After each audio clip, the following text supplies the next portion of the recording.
Hello friends, मैं प्रीति शर्मा आज आपके लिए जो आपके डीएलएड सेकेंड सेमेस्टर के एग्ज़ाम होने वाले हैं 19 तारीख से, उसके लिए बहुत ही इम्पोर्टेंट जो है आपके लिए रिवीजन क्लास लेके आए हैं।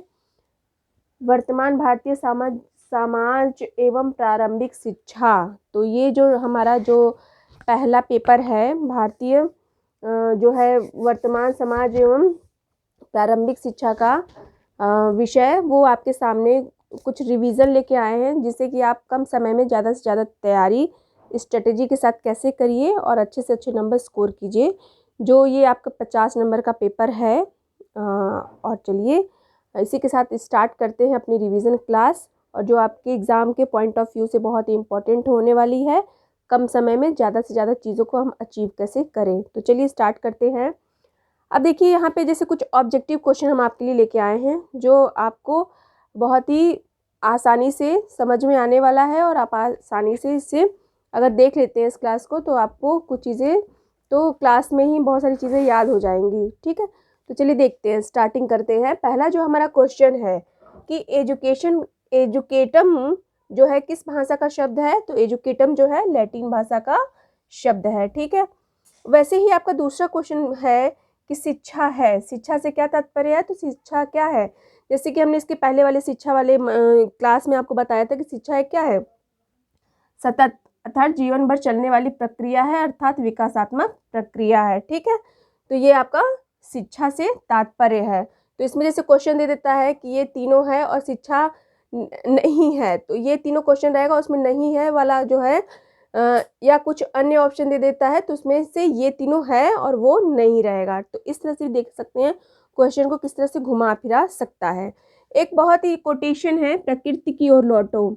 ये क्वेश्चन जो है, ये कोटेशन बहुत ही इंपॉर्टेंट है और इसके पूछा जाता है कि इसके इस कोटेशन को दिया किसने है या ये कथन किसका है। तो ये कथन आपका रूसो का है। रूसो क्या है, प्रकृतिवादी हैं या प्रकृतिवाद के जनक हैं, जो कहते हैं कि बालक को प्रकृति में छोड़ दे, वो प्रकृति से स्वयं ही सब कुछ सीख लेगा।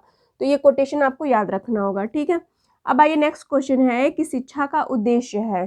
तो शिक्षा का उद्देश्य क्या है, शिक्षा का उद्देश्य चारित्रिक विकास करना है, ज्ञान अर्जन करना है, अंतर्निहित शक्तियों का विकास करना है, अर्थात बालक का सर्वांगीण विकास से तात्पर्य शिक्षा का उद्देश्य है। अगर ये आपके क्वेश्चन दे देता है और इसमें से मान लीजिए 3 दिया ऑप्शन और एक दे देता है व्यावसायिकरण, तो क्या है क्या नहीं है, उद्देश्य व्यावसायिकरण नहीं है। तो ये आप ध्यान रखिएगा। ठीक है, क्वेश्चन वही रहेगा, उसको घुमा फिरा के आपको पूछ लेगा, निगेटिव पॉइंट पूछ लेगा, उसका पॉजिटिव पॉइंट पूछ लेगा, तो आपको चीज़ें समझते रहना है। ठीक है, बहुत ही आराम से आपको, क्योंकि ऑब्जेक्टिव वाले जो क्वेश्चन होते हैं उसमें आपके पूरे पूरे नंबर आते हैं, तो इसीलिए आज हम आपको ऑब्जेक्टिव टाइप के क्वेश्चन सॉल्व करा रहे हैं जो आपके एग्जाम में आपके नंबर स्कोर करने में आपकी हेल्प करेगा। चलिए नेक्स्ट क्वेश्चन देखते हैं कि एजुसियर का अर्थ क्या है, अर्थात एजुसियर का अर्थ है निकालना या विकसित करना। ठीक है, तो फिर नेक्स्ट क्वेश्चन के आगे देखते हैं क्या है, शिक्षा का शाब्दिक अर्थ है। शिक्षा का शाब्दिक अर्थ से क्या मतलब है, आंतरिक शक्तियों का विकास करना, गुणों का विकास करना, ये सब क्या है, शिक्षा का शाब्दिक अर्थ है। मतलब कि बालक के आंतरिक शक्तियों का विकास करना और बालक के गुणों में विकास करना, तो ये शिक्षा का शाब्दिक अर्थ है। आइए नेक्स्ट क्वेश्चन देख लेते हैं। मानव का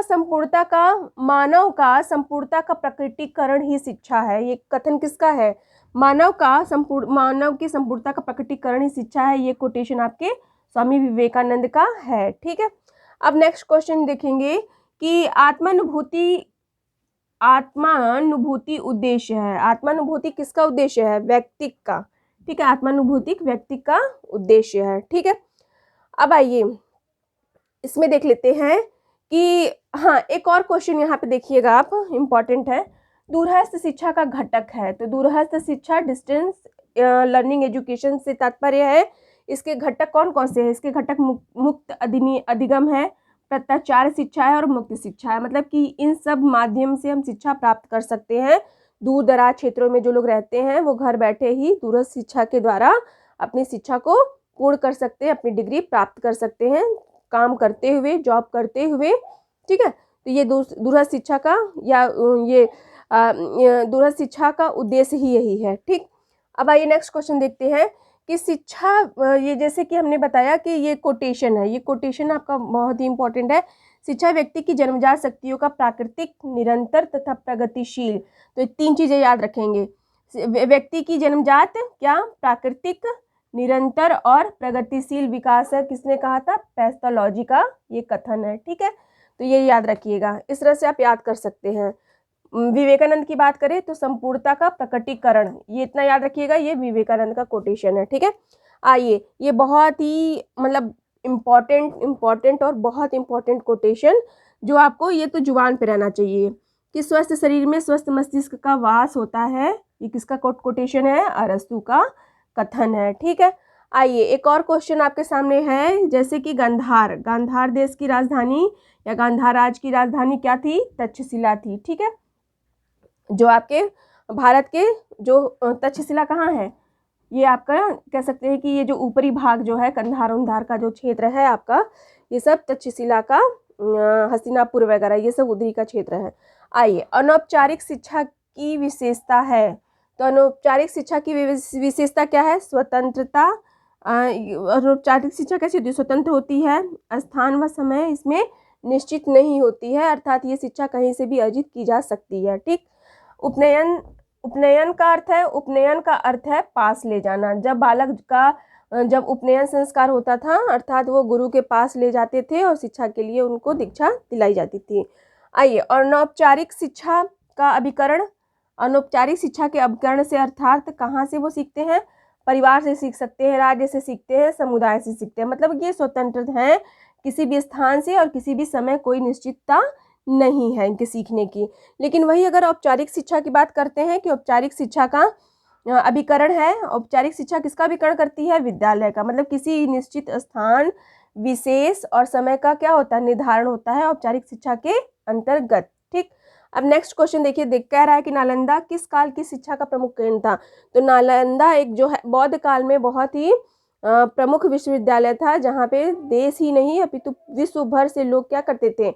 वहाँ बौद्ध शिक्षा के लिए नालंदा विश्वविद्यालय में आते थे पढ़ाई के लिए, ठीक है। जिसमें आपके ह्वेंग सॉन्ग है ना, इत सिंह और फाहियान, ये सभी क्या है? चीनी यात्री हैं जो भारत में बौद्ध शिक्षा या बौद्ध धर्म से आकर्षित होके आए थे, ठीक। वैसे ही एक क्वेश्चन आपका ये देखिए मोहम्मद साहब से रिलेटेड है कि मोहम्मद साहब जो हैं ज्ञान को किसका आधार मानते थे? तो ज्ञान का आधार मानते थे, ठीक। आ जाइए, नेक्स्ट क्वेश्चन जो है, वैदिक युग में शिक्षा का व्यवस्था कितने स्तरों पे थी? तो वैदिक काल में शिक्षा की जो व्यवस्था का स्तर था वो दो स्तर था। दो आप लगाएंगे, पहला कौन सा था? प्राथमिक शिक्षा और दूसरा उच्च शिक्षा था, ठीक। अब नेक्स्ट क्वेश्चन देख लेते हैं कि संघ में प्रवेश के बाद छात्र कहलाता था। तो संघ में अर्थात ये बौद्ध शिक्षा के से संबंधित है, तो बौद्ध शिक्षा से के संघ में जब बालक प्रवेश करता था तो वो श्रमण या सामनेर कहलाता था, ठीक है। आइए चलिए नेक्स्ट क्वेश्चन देखते हैं कि बौद्ध शिक्षा प्रणाली में शिक्षा समाप्त होने पर कौन सा संस्कार होता था? तो बौद्ध शिक्षा प्रणाली में भी बहुत सारे संस्कार होते थे, जिसमें ये शिक्षा समाप्त होने की बात कर रहा है। शिक्षा समाप्त होने की बाद में कौन सा संस्कार होता था? तो समापवर्तन संस्कार होता था, ठीक है। समापवर्तन संस्कार होता था। अब देखिए मैकाले है ना, मैकाले बहुत ही प्रमुख जो हैं, कह सकते हैं कि ये आपके ये ब्रिटिश गवर्नमेंट के जो है जनरल गवर्नर थे, और इन्होंने क्या नहीं अधिकारी थे शिक्षा के लिए, ये आए थे और जो है इनकी नियुक्ति की गई 10 जून 1834 को।